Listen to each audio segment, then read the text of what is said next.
ইতিমধ্যেই কিন্তু সিবিআইয়ের তরফ থেকে বিরলের মধ্যে বিরলতম এই ঘটনা বলেছে। আমরা জানি যে বিরলের মধ্যে বিরলতম ক্ষেত্রে ফাঁসির সাজা হয়, সেই জায়গায় দাঁড়িয়ে অভিযুক্ত সঞ্জয় রায়ের ফাঁসির সাজা বিচারক অনির্বাণ দাস দেন কিনা সেদিকে অবশ্যই আমাদের নজর রয়েছে। একই সঙ্গে সঞ্জয় রায় ছাড়া আর কেউ এই ঘটনার সঙ্গে জড়িত এই বিষয়টাও কিন্তু এখনো পর্যন্ত রয়েছে। এই জায়গা থেকেও তো শ্রেয়সী বারবার নির্যাতিতার বাবা মা যেটা বলেছেন যে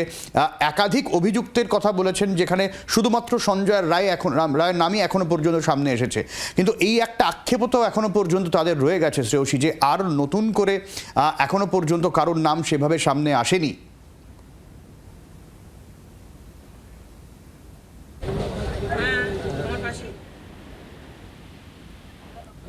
একেবারে দেখো, তারা কিন্তু যেটা নির্যাতিতার বাবা তিনি বেরোবার সময় যে বিষয়টা বারবার বলছিলেন যে এক্ষেত্রে আজকে হয়তো একজনের সাজা ঘোষণা হবে, কিন্তু সেক্ষেত্রে যে তদন্ত হয়েছে বা যে প্রক্রিয়া আজকে সেক্ষেত্রে চার্জশিট জমা পড়েছে এবং একজনের ভিত্তিতে তার সাজা ঘোষণা হবে, তারা কিন্তু তাদের সন্তুষ্ট নন, সেটা তারা বারবার বলছেন। তাদের বক্তব্য হচ্ছে যে এক্ষেত্রে গোটা বিষয়টা নিয়ে তারা উচ্চ আদালতে গেছেন এবং সেই জায়গা থেকে তারা যেটা বলছেন যে এক্ষেত্রে তাদের যে লড়াই, সেই লড়াই কিন্তু তারা আইনি পথে আরও চালিয়ে যাবেন। আজকে সাজা ঘোষণা হয়ে গেল, সেখানেই কিন্তু তাদের যে লড়াই, অর্থাৎ মেয়ের যে বিচার পাওয়ার যে লড়াই, সেই লড়াই তারা থামাবেন না, এমনটাই কিন্তু তারা জানাচ্ছেন। নির্যাতিতার মাও কিন্তু কার্যত তিনি যেটা বলছেন যে এক্ষেত্রে তিনি স্পষ্ট বলছেন যে কী সাজা হয় সেই সাজা শোনার জন্য কিন্তু কার্যত তারা যাচ্ছেন এবং সেই জায়গা থেকে সেক্ষেত্রে কী সাজা হয় সেই সামগ্রিক কারণ শুনানির সময়ও কিন্তু কার্যত তারা ছিলেন কোর্টের মধ্যে, ফলে কী সাজা হয় সেইটা শোনার জন্য তারা আজকে যাচ্ছেন। কিন্তু তাদের যে যন্ত্রণা, সেই যন্ত্রণা কিন্তু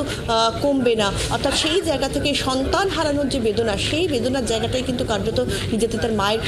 গলায় সেটা খুব স্পষ্ট। তাদের বলছেন যে যে সাজাই হোক, যাকেই সাজা দেওয়া হোক, তো এই যে সন্তান হারানোর বেদনা, সেই বেদনা কিন্তু আজীবন তাদের মধ্যে রয়ে যাবে।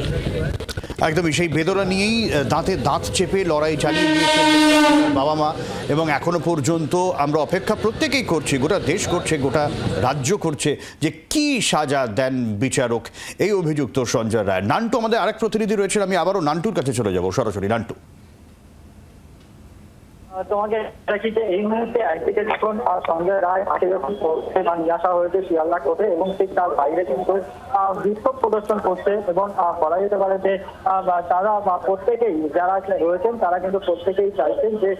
এই সঞ্জয় রায়ের ফাঁসির দাবি জানাচ্ছেন এবং যাতে কোনো রাস্তায় কোনো অপ্রীতিকর ঘটনা না ঘটে সেই জন্য প্রেসিডেন্সি যে সংশোধনাগার, সেই সংশোধনাগার থেকে 12:44 নাগাদ এই সঞ্জয় রায়কে বের করা হয় এবং